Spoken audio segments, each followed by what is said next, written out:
오늘 영상은 조심스럽지만 꼭 필요한 이야기를 하려고 합니다. 바로 2026년부터 2027년 주식시장을 특별히 조심해야 한다고 느끼는 이유입니다. 먼저 한 가지 약속부터 하고 시작하겠습니다. 이 영상은 공포를 팔기 위한 영상이 아닙니다. 누군가를 불안하게 만들기 위해서도 아니고요. 오히려 반대로 변동성이 커질 수 있는 시기에 여러분이 흔들리지 않도록 가장 기본부터 차근차근 정리해드리는 영상입니다. 그리고 저는 이걸 이렇게 정의하고 싶습니다. 지금은 단순히 주가가 오르고 내리는 시기가 아니라 돈이 흐르는 시스템 자체가 바뀌는 변곡점에 가까운 시기라고요. 자, 그럼 하나씩 순서대로 가보겠습니다. 첫 번째는 미래 선반영이라는 위험입니다. 이게 무슨 말이냐면요. 주식 가격에는 현재의 실적만 들어가는 게 아닙니다. 사람들이 앞으로 이 회사가 얼마나 잘 벌 것인지 그 기대가 미리 가격에 들어갑니다. 그게 주식의 본질이기도 해요. 그런데 문제가 생기는 순간이 있습니다. 미래의 기대는 너무 커져서 아직 오지도 않은 먼 미래의 성공을 지금 가격에 다 넣어버릴 때입니다. 예를 들어 볼게요. 어떤 회사가 2030년 엄청난 매출을 낼 것 같다는 기대가 있어요. 그런데 시장이 그 기대를 너무 크게 반영해서 마치 지금 당장 그 매출이 나오는 것처럼 주가가 올라가 버립니다. 그럼 회사가 나쁘다는 게 아니라 가격이 너무 앞서가 버린 겁니다. 이게 특히 어디에서 나타나냐면 우리가 흔히 말하는 4차 산업혁명 관련 섹터에서 많이 나타납니다. 인공지능, 반도체, 로봇, 전기차, 2차 전지, 신재생에너지 같은 분야들입니다. 여러분이 생각하시는 것처럼 기술의 방향은 맞을 가능성이 큽니다. 문제는 방향이 아니라 타이밍이에요. 기술이 현실이 되기까지는 시간과 법과 사람들의 마음이 필요합니다.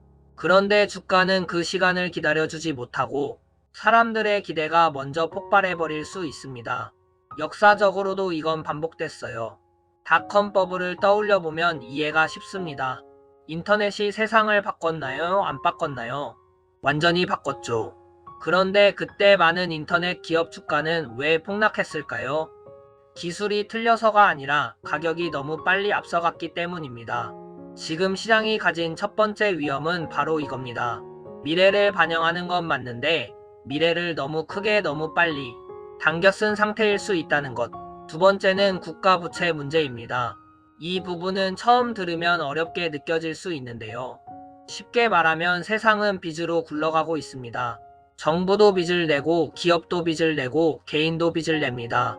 원래 빚이 나쁘다는 뜻은 아닙니다. 성장을 위해 빚을 쓰는 건 자연스러운 일이에요. 그런데 문제가 되는 건 빚이 너무 커져서 이 빚을 계속 유지해야만 시스템이 돌아가는 상태가 될 때입니다. 여기서 중요한 포인트가 하나 있습니다. 많은 분들이 금리가 내려가면 주식이 오를 거라고 생각합니다. 맞을 때도 많아요. 그런데 2026년, 2027년 같은 구간에서는 금리가 내려가도 시장이 안정되지 않을 수 있습니다. 왜냐하면 금리가 내려가는 이유가 중요하거든요. 경기가 좋아서 금리를 내리는 게 아니라 경기나 부채 부담이 너무 커져서 어쩔 수 없이 금리를 내려야 하는 상황이라면 시장은 그걸 좋은 신호가 아니라 위험 신호로 받아들이기도 합니다. 그리고 부채가 커진 상태에서는 작은 충격 하나가 크게 번질 수 있습니다. 이게 레버리지라는 단어의 무서움입니다. 작은 흔들림이 큰 파도처럼 커져서 시스템 전체로 퍼지는 거죠. 세 번째는 디지털 토큰화 화폐입니다. 많은 분들이 이걸 결제 편의성 정도로 생각합니다. 물론 편의성도 있습니다. 그런데 이 변화는 단순한 결제 방식의 변화라기보다 돈을 관리하는 방식 자체가 달라질 수 있다는 의미에 더 가깝습니다. 여기서 말하는 디지털 토큰화는 이런 그림입니다. 지금은 돈이 은행 계좌를 중심으로 흐르죠. 카드도 은행, 송금도 은행, 대출도 은행, 예금도 은행. 은행이 시스템의 중심에 있습니다. 그런데 디지털 토큰화가 강해지면 돈이 은행 중심이 아니라 플랫폼이나 국가 시스템 중심으로 더 직접적으로 움직일 수 있습니다. 이건 극단적으로 말하면 금융의 중간 단계가 줄어들 수 있다는 뜻입니다. 중요한 건 이런 변화가 왜 위험의 명분이 될 수 있느냐입니다. 시장은 붕괴할 때 그냥 붕괴하지 않습니다. 항상 이제 구조가 바뀌어야 한다는 명분과 함께 옵니다. 예를 들면 이런 식이죠. 부채가 너무 커졌다. 기존 금융 시스템은 낡았다. 새로운 시스템으로 개편해야 한다. 그 과정에서 조정이 불가피하다. 이런 문장들 우리가 위기 때마다 뉴스에서 봐왔죠. 제가 하고 싶은 말은 이겁니다. 디지털 화폐든 토큰화든 그 자체가 악이라는 뜻이 아닙니다. 다만 그 변화가 일어나는 시기에 시장은 흔들리기 쉽다는 것입니다. 왜냐하면 새로운 규칙으로 넘어가는 과정은 항상 불확실하고 불확실성은 자산 시장을 흔들기 때문입니다. 네 번째는 지정학입니다. 이 부분은 뉴스를 많이 보시는 분들은 익숙할 거예요. 하지만 저는 지정학을 그냥 뉴스가 아니라 시장에 큰 변동을 주는 스위치로 봅니다. 무슨 뜻이냐면요. 시장이 이미 긴장 상태일 때 마지막 방아쇠를 당기는 사건이 지정학에서 나올 수 있다는 뜻입니다. 지금 전 세계에서 가장 민감한 축 중 하나가 중국과 대만, 그리고 미국과 일본의 관계입니다. 대만은 단순히 한 나라가 아니라 반도체 공급망의 핵심에 걸려 있습니다. 그래서 대만 해협이 흔들리면 반도체가 흔들리고 반도체가 흔들리면 전 산업이 흔들립니다. 그리고 한국은 그 한가운데에 있습니다. 중립을 지키고 싶어도 현실적으로 쉽지 않은 위치입니다. 기술, 무역, 안보, 에너지, 물류 모든 면에서 연결되어 있기 때문입니다. 여기에 더해 북극 항로 이야기도 있습니다. 이 부분은 앞으로 더 중요해질 가능성이 큽니다. 북극 항로는 단순한 길이 아닙니다. 항로는 곧 물류 비용이고 물류 비용은 국가 경쟁력이고 국가 경쟁력은 화폐와 자본 흐름까지 연결됩니다. 그리고 그 길을 누가 주도하느냐는 단순한 경제 문제가 아니라 패권의 문제로 가기 쉽습니다. 이 과정에서 한반도의 역할이 커질 수도 있고 불안 요소가 커질 수도 있습니다. 북한의 비핵화 여부나 긴장 상황은 국제 투자자들이 한국을 평가하는 기준에 직접적인 영향을 줍니다. 평화가 안정적으로 유지되면 한국은 기회가 늘 수 있지만 긴장이 커지면 투자자들은 위험 프리미엄을 더 크게 요구합니다. 자, 여기까지 정리해 볼게요. 왜 2026년, 2027년을 조심해야 한다고 느끼는가? 첫째, 선반영이 과도할 수 있다. 둘째, 국가 부채가 시스템을 취약하게 만들고 있다. 셋째, 디지털 토큰화 화폐 같은 시스템 전환이 충격의 명분이 될 수 있다. 넷째, 지정학이 그 충격을 현실로 만드는 스위치가 될 수 있다. 여기서 많은 분들이 이렇게 질문하실 거예요. 그럼 우리는 뭘 해야 하죠? 주식을 다 팔아야 하나요?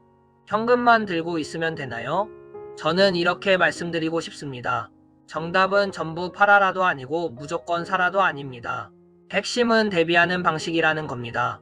이 시기에는 공격적으로 수익을 극대화하려는 전략보다 살아남으면서 기회를 기다리는 전략이 중요해질 수 있습니다. 그럼 대비는 무엇이냐?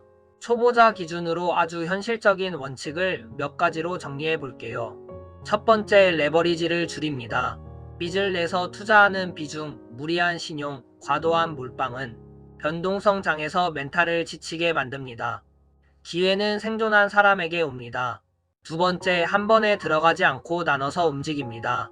여러분이 아무리 좋은 기업을 알아도 시장이 흔들리면 좋은 기업도 같이 흔들립니다. 그래서 분할이라는 전략은 초보자에게 가장 강력한 방어가 됩니다. 세 번째, 단순히 종목만 보지 말고 구조를 봅니다. 내가 가진 자산이 어떤 충격에 약한지, 어떤 충격에 강한지 보는 겁니다. 예를 들면 금리 변화에 민감한 자산인지, 경기 침체에 민감한 자산인지, 지정학적 리스크에 민감한 자산인지를 보는 겁니다. 네 번째, 가장 중요한 것 하나. 내가 어떤 시나리오를 두려워하는지 구체적으로 정의하는 겁니다.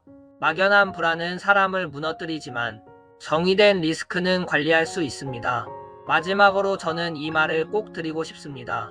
지금 시장을 조심해야 한다는 말은 미래를 부정하자는 말이 아닙니다. 오히려 미래를 믿기 때문에 그 미래를 제대로 맞이하려면 지금은 버틸 힘을 키워야 한다는 뜻입니다. 2026년과 2027년은 누군가에겐 흔들림의 시간이 될 수 있습니다. 하지만 준비된 사람에게는 다음 사이클을 위한 자리잡기의 시간이 될 수 있습니다. 오늘 이야기가 너무 무겁게 느껴지셨다면 괜찮습니다. 우리는 겁을 먹으려고 이 영상을 본 게 아니라 흔들리지 않기 위해 본 거니깐요. 지금까지 이야기를 들어주셔서 감사합니다.